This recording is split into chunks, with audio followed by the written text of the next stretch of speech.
tua Bíblia aí em Tiago. Tiago 5. Glória a Deus. Tiago 5, a partir do verso 17, nós vamos usar como base essa leitura para poder exaurir do texto que nós vamos trabalhar, lições para a nossa vida. Então vamos lá, encontra aí Tiago 5, verso 17 e 18. Podemos fazer a leitura da palavra, vou aguardar um pouquinho mais. 5,17. Amém? Diz assim a palavra do Senhor: Elias era homem humano. Minha versão diz assim: Elias era homem humano e estava sujeito às mesmas paixões que nós, mas orou com fervor para que não chovesse, e durante 3 anos e 6 meses não choveu sobre a terra. Verso 18 diz assim: e orou outra vez, e o céu deu chuva, e a terra produziu o seu fruto. Bênção de Deus. Vamos usar então como base esse verso que lemos para falar sobre a trajetória do profeta Elias dentro dos capítulos 18 e 19 de 1 Reis, certo? A leitura que fizemos diz que Elias era homem sujeito às mesmas paixões que nós. O que isso quer dizer? Fala que apesar do profeta Elias receber de Deus uma carga de unção poderosa, ele era homem como nós, sujeito às mesmas paixões. Conseguiram compreender? Mas se você ler o capítulo 18 de 1 Reis, depois você vai olhar em casa, você vai ver aqui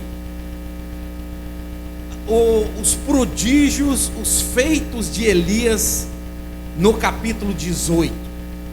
Se você ler o capítulo 18 de 1 Reis e se aprofundar nessa leitura, você vai chegar à seguinte conclusão: esse profeta era um herói. Se você olhar para Elias em 18 de 1 Reis, você vai dizer: esse era um profetão de verdade. Esse era crente de verdade. Por quê? Porque a palavra de Deus vai dizer que quando ele queria água, ele chovia, ele orava e Deus mandava chuva. E quando ele queria fogo, ele orava e Deus mandava fogo. A palavra de Deus diz que ele desafiou os 450 profetas de Baal, envergonhou aqueles profetas, orou, o fogo caiu, lambeu a água que estava, acertou o altar que estava destruído, em ruínas, e um milagre sobrenatural aconteceu em 1 Reis capítulo 18, através da vida de Elias. Corajoso, destemido, cheio do poder de Deus, cheio da unção, cheio da coragem. Enfrentou Acabe, enfrentou Jezabel, enfrentou os profetas do diabo, os profetas de Baal, sem nenhum temor, sem medo e com coragem. Tipo assim, homem destemido, cheio da unção, igual vocês assim. Quem recebe diz: eu recebo, eu tomo posse. Pronto. Então você recebeu. Aí você vai olhar Elias no capítulo 18, então você vai dizer: mas esse profeta esse é diferenciado, porque sujeita às mesmas paixões que nós. O que isso quer dizer? Que pode errar como erramos, pode falhar como nós falhamos, pode decepcionar a Deus como decepcionamos. Sujeita às mesmas paixões. Ele ora e durante 3 anos e meio não chove em Israel. E o texto diz que agora ele resolve orar novamente, agora querendo chuva. E Deus abre o céu e manda chuva. Entendeu? Então, meus irmãos, eu estou sentindo, em nome de Jesus, que Deus quer nos dar essa autoridade, gente. Eu estou sentindo isso, hein? Que Deus quer nos dar essa autoridade. Entendeu? Isso sendo sujeito às mesmas paixões. Então, o Elias do capítulo 18 é incrível. É um negócio fenomenal. O homem está cheio de Deus. Quando água tinha preço de ouro, ele fez chover e coisas maravilhosas aconteceram. É o desafio do Carmelo. Os crentes conhecem essa passagem. Quantas vezes pregado na igreja isso não foi? Elias, do capítulo 18 do Carmelo, quando ele acertou o altar que estava em ruínas, choveu, orou e Deus mandou fogo e depois choveu e aconteceu aquele sobrenatural. Pois é, esse é o Elias do capítulo 18. Foi crescendo, foi ficando famoso, foi ficando importante, foi ficando poderoso por causa de Deus, é claro.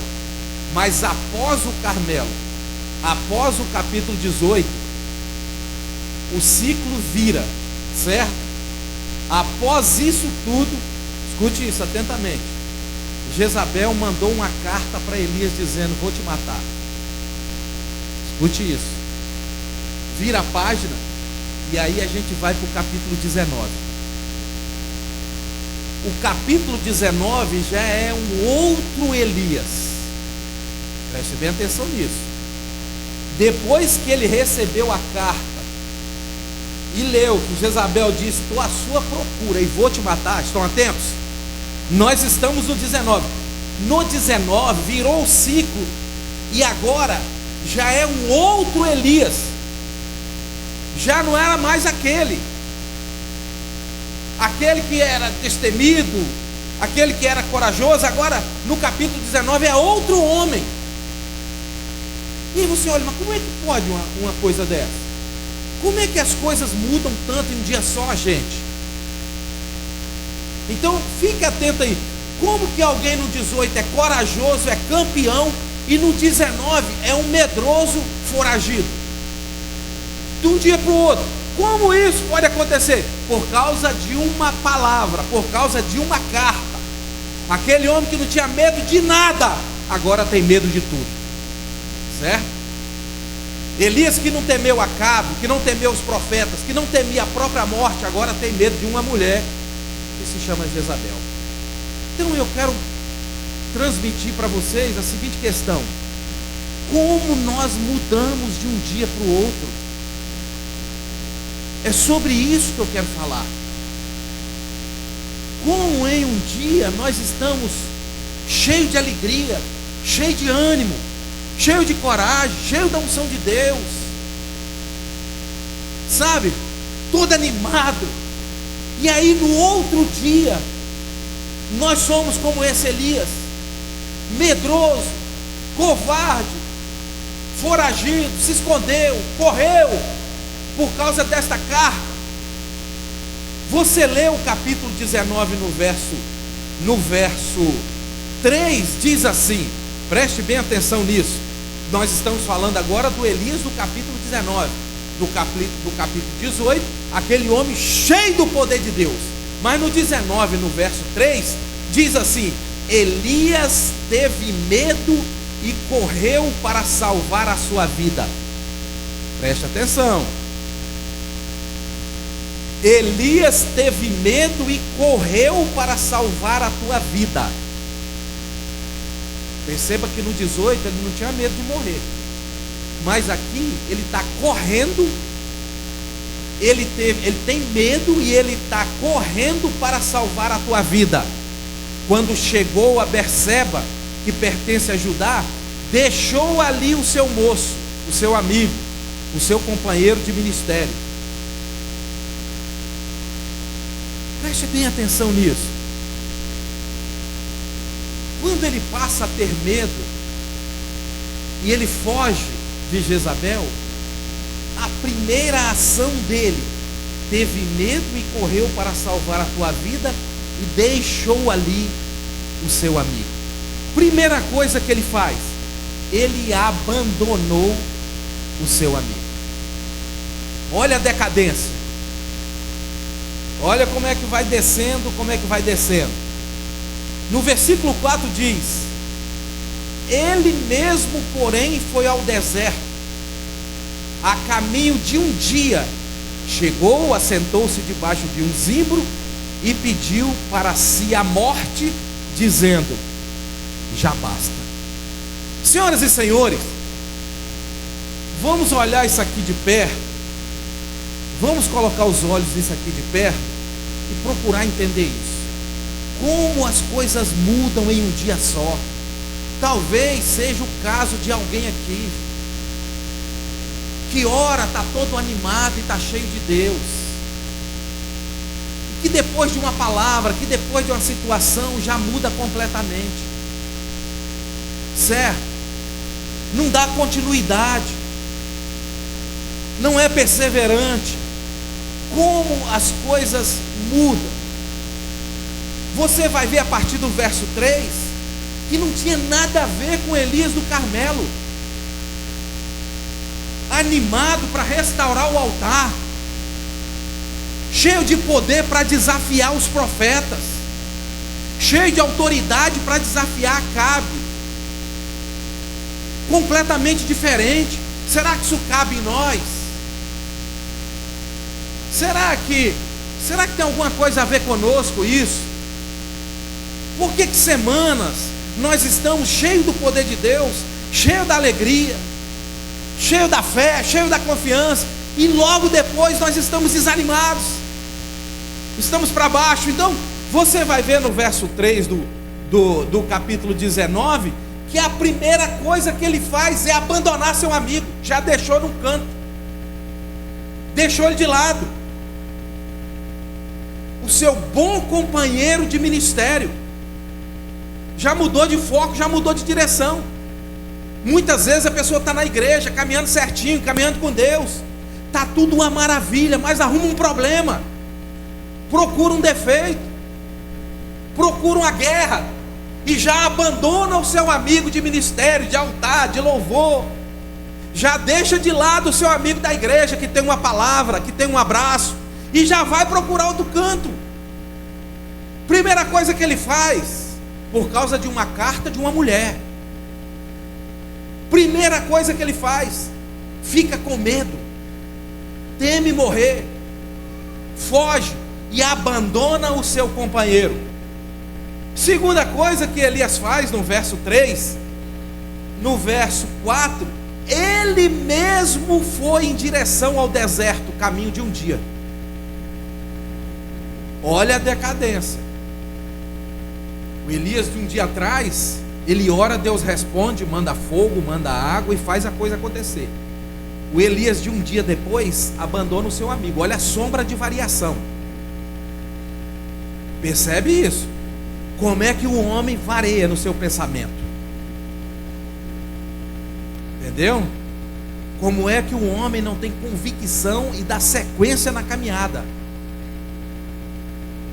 Então abandona o seu amigo de ministério, que estava lá na restauração do altar, que estava lá na hora que o fogo caiu, que estava caminhando com ele. Ele deixa de lado boas companhias para ele mesmo entrar no deserto. Não foi direção de Deus, não foi Deus que mandou, ele mesmo escolheu ir para o deserto. Será que isso tem alguma coisa a ver com alguém aqui?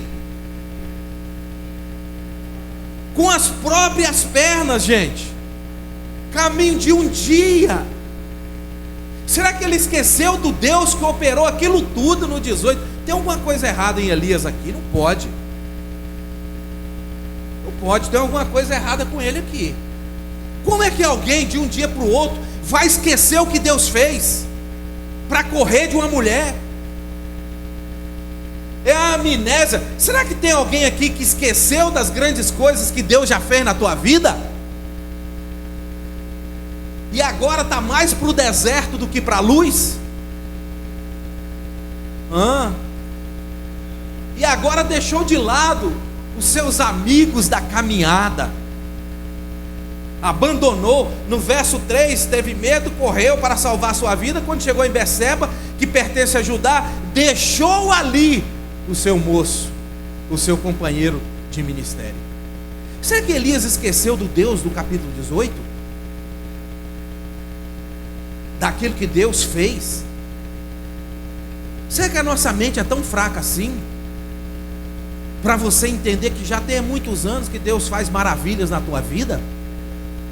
E às vezes, você mesmo, com as suas próprias pernas, vai para o caminho do deserto, procura luta, procura guerra, procura problema, enquanto aqui na presença de Deus está uma maravilha, gente. Está bênção demais, sim ou não? Então não procura crise, fica na humildade servindo a Deus, que vale a pena. Serve a Deus com qualidade, com excelência, porque vale a pena. Então, senhoras e senhores, primeira atitude depois do medo: abandonou o amigo. Segundo, ele mesmo foi para o deserto. Aqui ele se torna um caçador de crise. Entendeu? Graças a Deus que aqui na igreja não tem gente assim, que fica procurando luta, gente. Misericórdia, graças a Deus. Na Monte Sião não tem ninguém assim, que fica procurando guerra, fica futucando até achar. Entendeu? Eu vejo gente entrar em guerra dos outros, que não tem nada a ver com ele. Entendeu? Acho que a coisa está tão boa assim. Quer saber de uma coisa? Tá bom demais, vou arrumar um problema. Era o caso de Elias. Tá bom demais, está orando, Deus está respondendo. Já tinha 3 anos e meio que não chovia, ele orou, Deus mandou chuva. Ele falou para o seu moço: olha, você está vendo no céu? O que você está vendo? É uma nuvem do tamanho da mão de um homem. Ele tinha fé suficiente. Pois é, isso aí basta. Se prepara, porque vai vir chuva. O céu se enegreceu e demorou pouco tempo, muita chuva. Então o que ele falava acontecia. Já pensou, gente? Você com esse poder, você com essa autoridade, para pensar. Então agora parece que ele assim: tá bom demais, eu vou procurar um problema. E às vezes acontece com os cristãos de hoje. As coisas estão boas na família, com os filhos, no ministério, no trabalho, na saúde. Está tudo bom, louvado seja Deus. Aí procura uma guerra, procura um problema. Entende? E aí, com os seus próprios pés, ele entra caminhando um dia para o deserto. Espera aí, você não acha que isso não é loucura, não? Agora com medo de uma mulher? Alguém que não tinha medo de nada? Tem alguma coisa aqui na cabeça de Elias. Pode ser o problema de alguém aqui, gente. Pessoas que são cheias de talento, cheias da unção de Deus, que fazia a obra de Deus como Elias fez aqui, mas que agora está perdido, mas que agora está caminhando para o deserto em muito tempo. Um dia é muita coisa caminhando um dia no deserto, sem a orientação de Deus. Porque quando Deus te conduz ao deserto, isso pode acontecer. Deus te conduz ao deserto, no maior calor do dia Ele te dá sombra, e no maior frio da noite Ele te dá o aquecimento. Agora, sozinho no deserto não é problema de Deus, não. Não é problema de Deus, não, é problema de Elias. Então ali não tem sombra de dia e nem tem fogo à noite. Ali tem a guerra. Ali tem problema. Pode ser o caso de alguém aqui, que a vida está uma maravilha e fica inventando moda, fica procurando crise. Então vamos lá. Número 1, abandonou seu bom companheiro de ministério. Você que está no ministério, você que serve a Deus há anos, você sabe que igreja não é fácil, é batalha. O que eu quero dizer? A quantidade de amigo de ministério que chegou aqui, abraçou e disse: estou contigo até Jesus voltar. E na primeira luta ali foi embora. E a fila é grossa, é longa. É longa.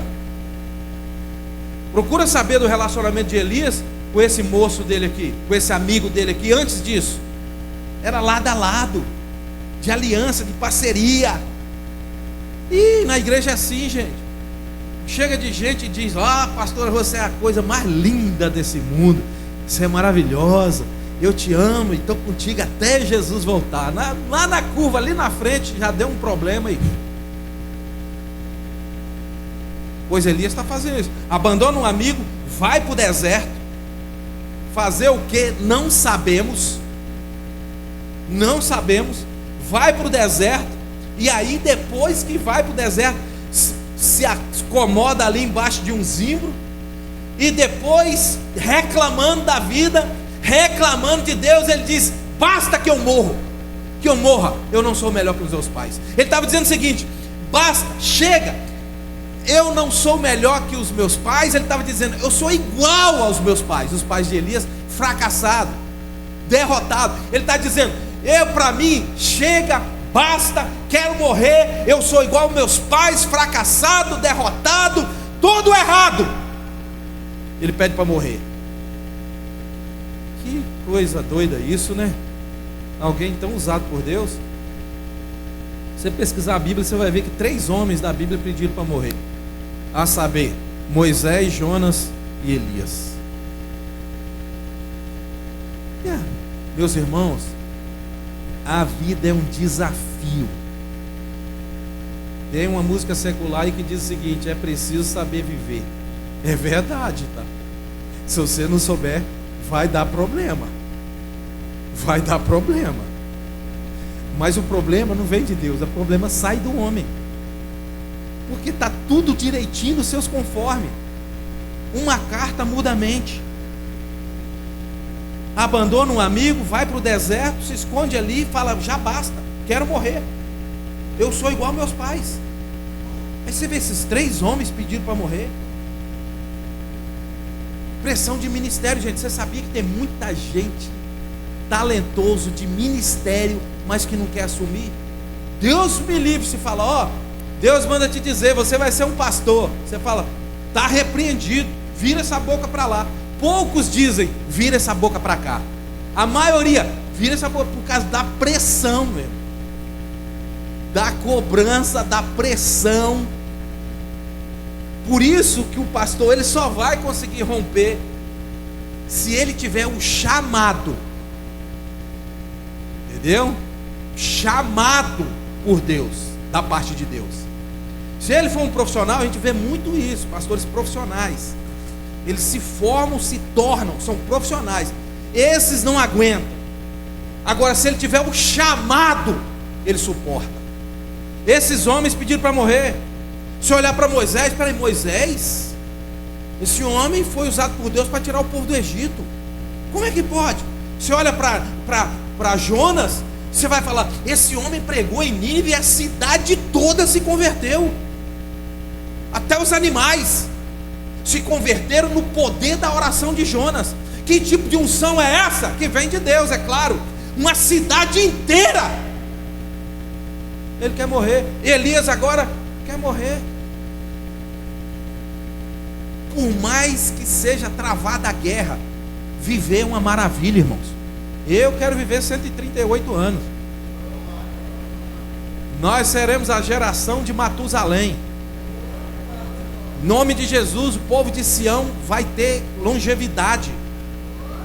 Entendeu? Dias longos na terra. Por mais que esteja guerra, que esteja luta, tem problema não. O nosso general é Cristo. Ele falou que devemos entregar a nossa guerra para Ele. Então, se eu estou com problema, se eu estou com problema financeiro, se eu estou com problema de saúde, se eu estou com problema em casa, isso não é problema meu. É de quem? Daquele que me chamou. É Deus que diz: entrega suas guerras para mim. Por que você está carregando esse fardo pesado? Esse jugo? Você recebe essa palavra? Aplauda forte, Senhor.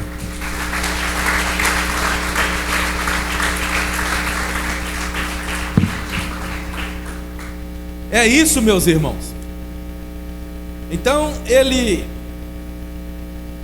por fim ele diz, na sua decadência, por fim ele disse: agora já basta. Agora você faz uma pergunta: Isso é importante. O que Deus fez a Elias para ele estar com essa atitude? Nada, a não ser lhe encher de autoridade. Nada. O que Deus fez a Elias para Elias estar com essa ação, com essa atitude? Nada, irmãos. Se couber no teu coração, recebe. O que Deus fez a você para você estar com esses pensamentos e essas atitudes? O que é que Deus fez contigo? A não ser te dar uma casa, te dar uma família, te dar uma igreja, te dar amigos. Entendeu? Deus não fez nada com ele. Se encavernou e disse: agora basta, eu sou igual a meus pais e que eu morra. E você vai ver. Quem foi que disse para Elias que bastava? É como se Deus estivesse dizendo para ele: quem te disse que basta? Essa palavra precisa entrar aí nesse peito, nesse coração. Deus está dizendo para Elias: quem te falou que basta? Depois daqui, Elias fez muitas coisas. Elias: não, eu sou igual meus pais.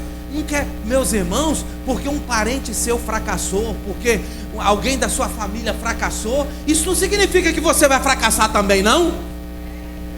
Eu não vou ficar carregando essa maldição atrás de mim, não. Não, aconteceu com meu pai, aconteceu com minha irmã, aconteceu com meu irmão, aconteceu com meu tio, né? Tá repreendido comigo, não. Então eu encerro aqui essa maldição e ando para um ciclo novo.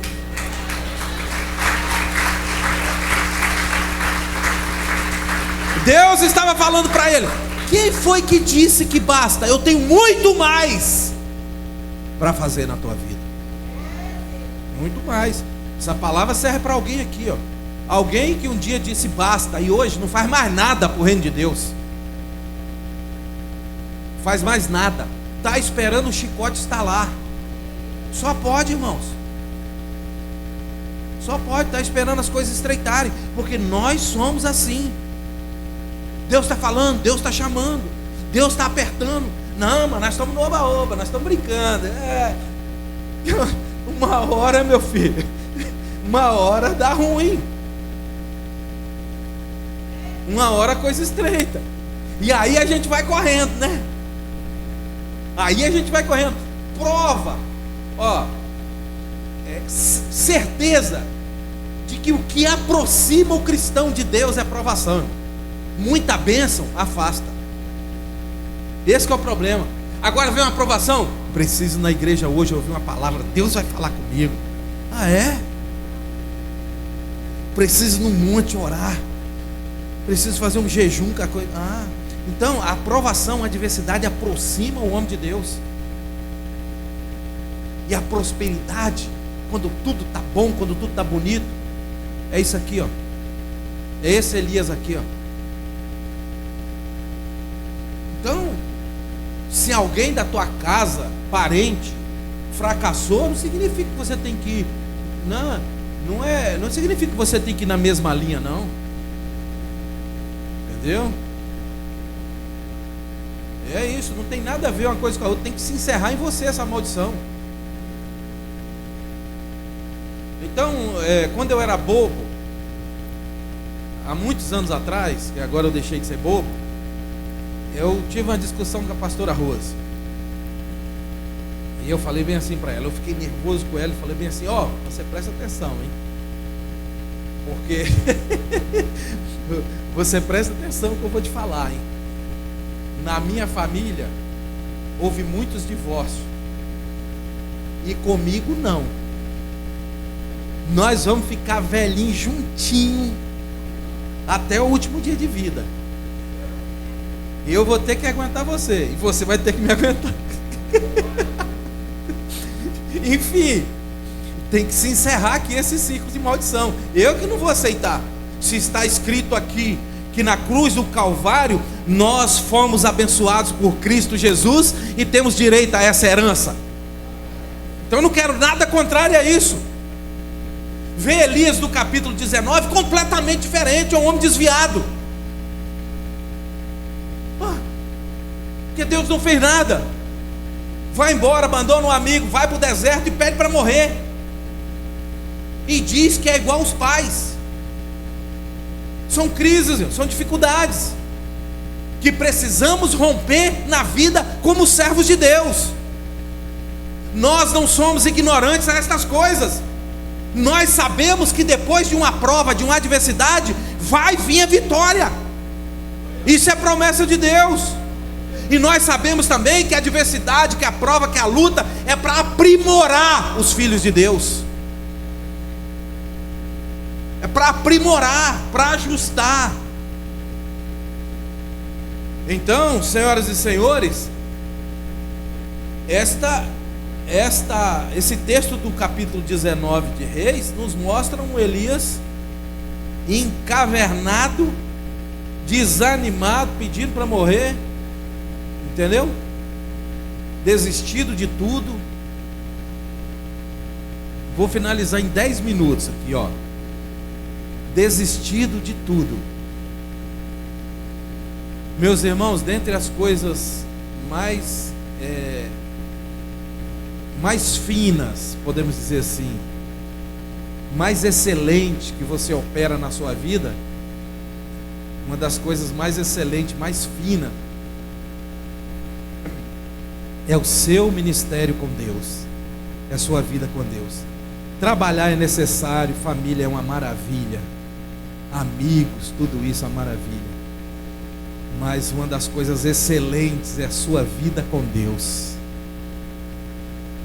Você pode até não vir aqui no altar cantar, pregar, ou dançar, ou fazer alguma coisa. Você pode até não vir aqui, mas junto aos seus amigos e as pessoas que você convive, você tem um ministério lá. Lá você tem um púlpito. Perceba como isso é sério. Você aí que nunca subiu num púlpito para pregar, para ler um versículo, mas lá onde você trabalha, você tem um púlpito. Lá onde você estuda, você é um pregador. E alguém pode dizer, mas como que eu sou pregador lá se eu fico com a boca fechada o tempo todo?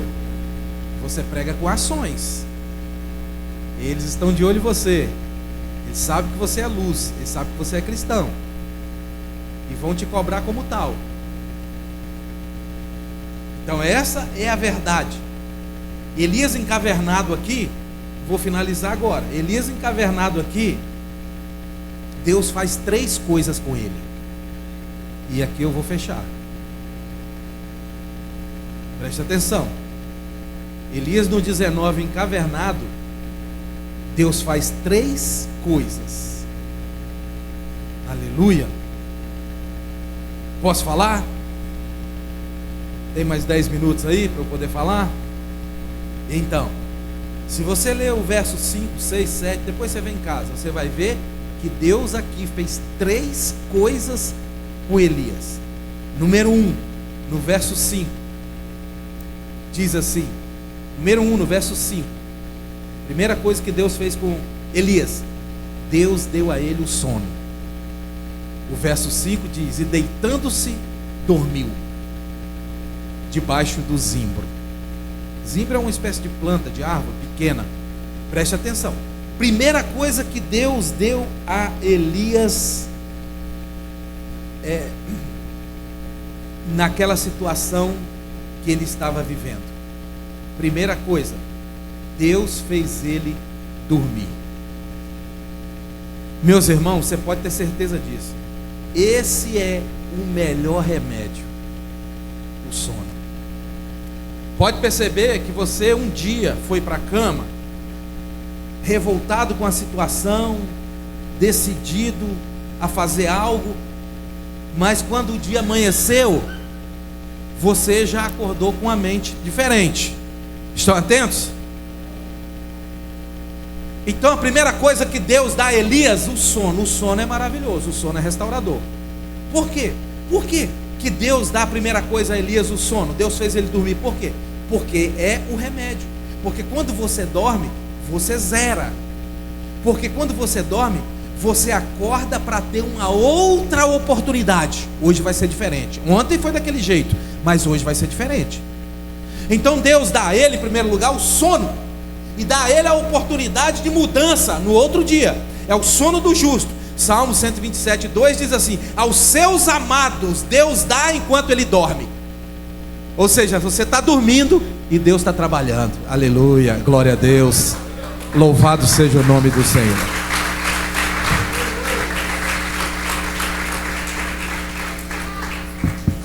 Você está dormindo, Deus está trabalhando. Então, Deus dá a ele e faz logo ele dormir, dá a ele esse remédio maravilhoso que é o sono do justo.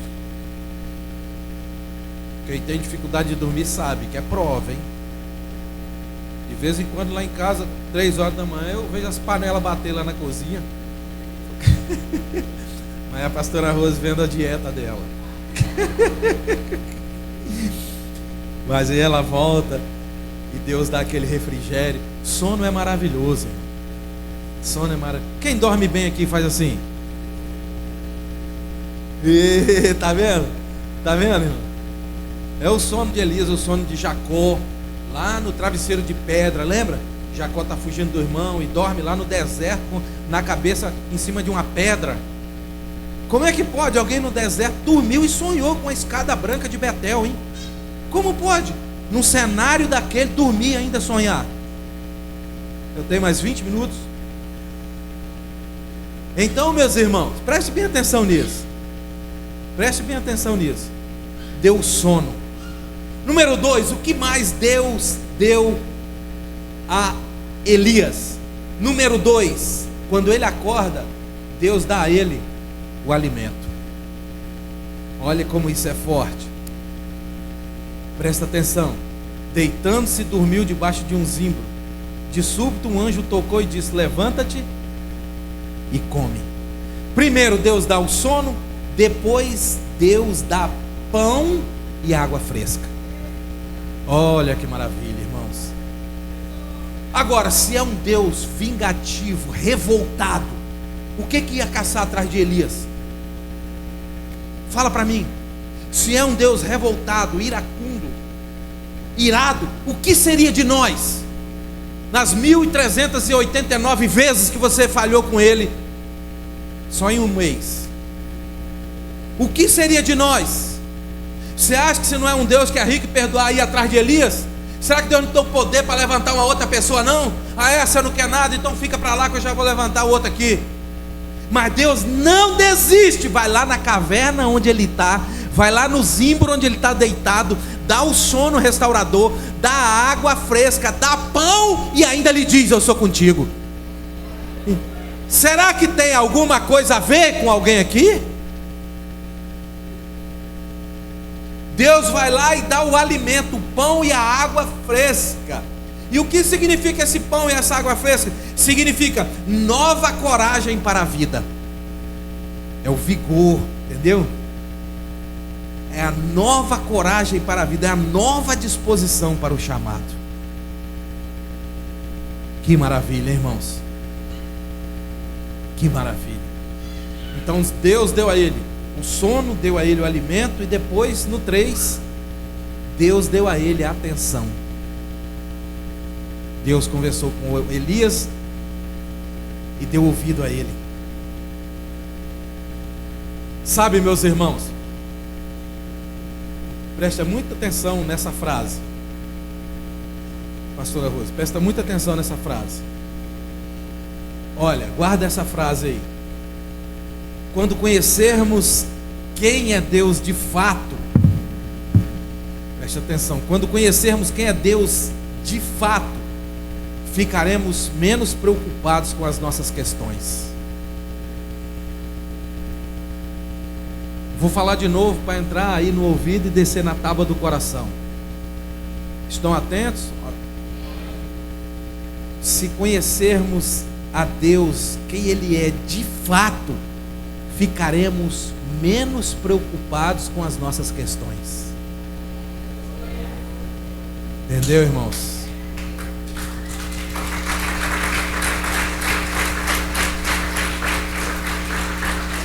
Entendeu? se temos convicção e sabemos quem cuida de nós, o nosso Pai que não falha, a gente não morre de depressão e preocupação com isso, com aquilo, não. E agora, o que farei? E agora, o que fazer? Então, o seu desafio é conhecer o seu Deus. E aí o nível de preocupação com essa guerra vai lá para baixo, vai diminuir. Então, Elias aqui, ele precisa saber de fato quem é Deus. E aí no verso 9, quando Deus encontra com Elias, Deus tratando com Elias, Deus lhe faz uma pergunta. No verso 9: ali entrou numa caverna onde passou a noite, e lhe veio a palavra do Senhor dizendo: que fazes aqui, Elias? Ministério de louvor, por favor. Olha a pergunta que Deus faz a Elias. Ministério de louvor, por favor. Que fazes aqui, Elias? Olhe para mim, deixa o pessoal do louvor aqui, olhe para mim. Que pergunta, preste atenção nessa pergunta. Que pergunta perturbadora. Que fazes aqui, Elias? Deus estava dizendo para Elias o seguinte, com outras palavras: olha aqui, eu tenho uma direção para a tua vida, eu tenho algo grande para fazer. E o que é que você está fazendo aqui dentro dessa caverna? Que fazes aqui, Elias? E aí Deus injeta um ânimo nele. Já comeu do pão, já bebeu da água, já teve o sono restaurador. Elias se levanta. Essa pergunta, o que fazes aqui, Elias, ela serve para os dias de hoje. Porque aqui pode ter alguém encavernado.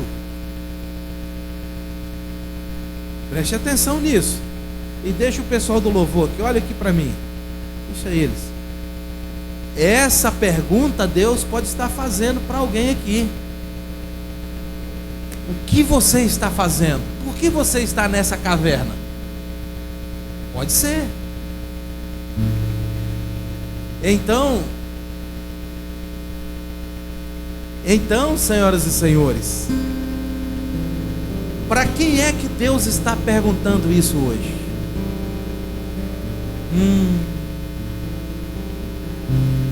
Para quem aqui Deus confiou algo grande, mas você não sai do lugar? E aí? Para quem? Você deve refletir sobre isso. Para quem aqui recebeu uma direção, recebeu um chamado, recebeu um ministério, mas não sai do lugar?